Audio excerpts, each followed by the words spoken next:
I'm wonderfully, willingly, freely.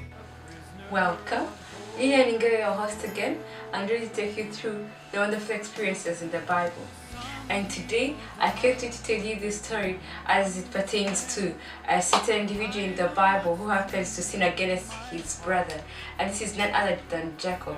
So Jacob one day sins against his brother by taking his birthright. He just messed it up, lied about being Esau instead of being Jacob, and in the end he ended up taking the birthright that it was supposed to be meant for Esau.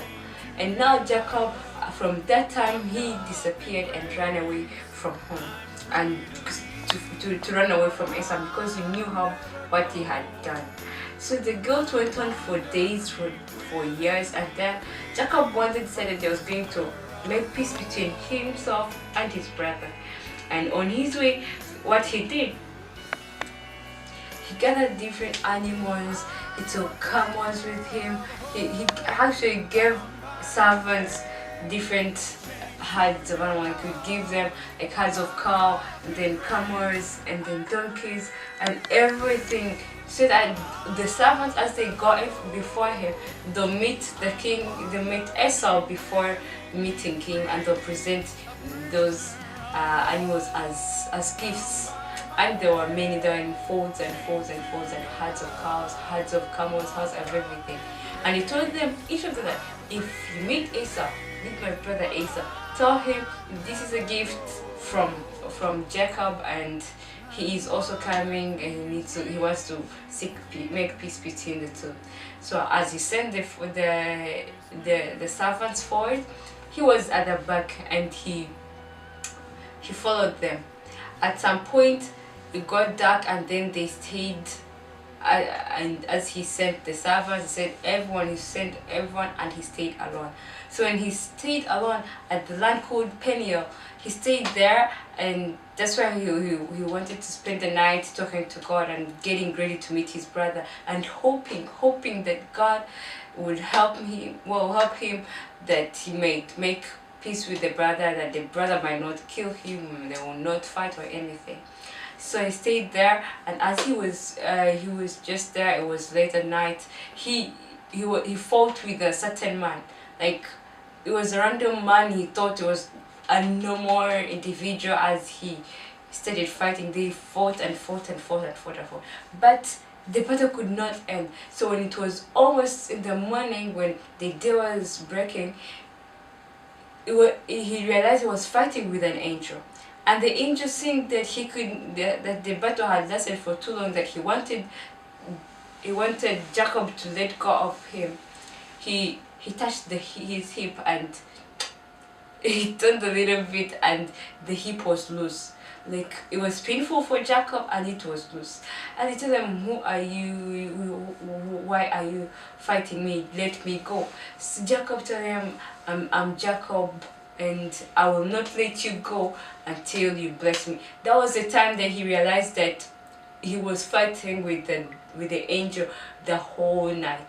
So when he realized that, he did not stop. No, he did not stop fighting. Instead, he kept going. It's like, now that he's an angel, he will not go without blessing me. He tells me, until you bless me. So he told him, my name is Jacob. And he told him, you will no longer be Jacob. Instead, you're going to be Israel.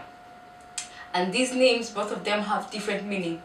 Jacob means the deceiver, and Israel means blessed, and everything that regards to the blessings. So you see, he was changing his life, he was changing his everything from a deceiver. His reputation, like, he was a deceiver, definitely. After all, he had deceived his brother and took the birthright.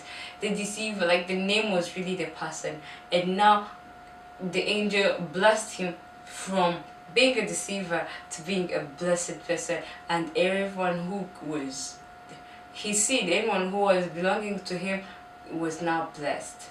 So after that, he left that, and he let go of the angel, and they departed. They all went different ways. Jacob was sleeping it was painful. The hip was still painful because like it was loose, like he was sleeping, he couldn't walk very well, and even the walking was painful. But I doubt if he actually paid much attention to the pain or even felt like it was a bad thing. After all, it was a fight that ended into a blessing. And this is a beautiful thing in a way that he knew he stand as a guilty person. He knew he had done something bad to his brother. He was guilty and he was seeking for peace, pure peace.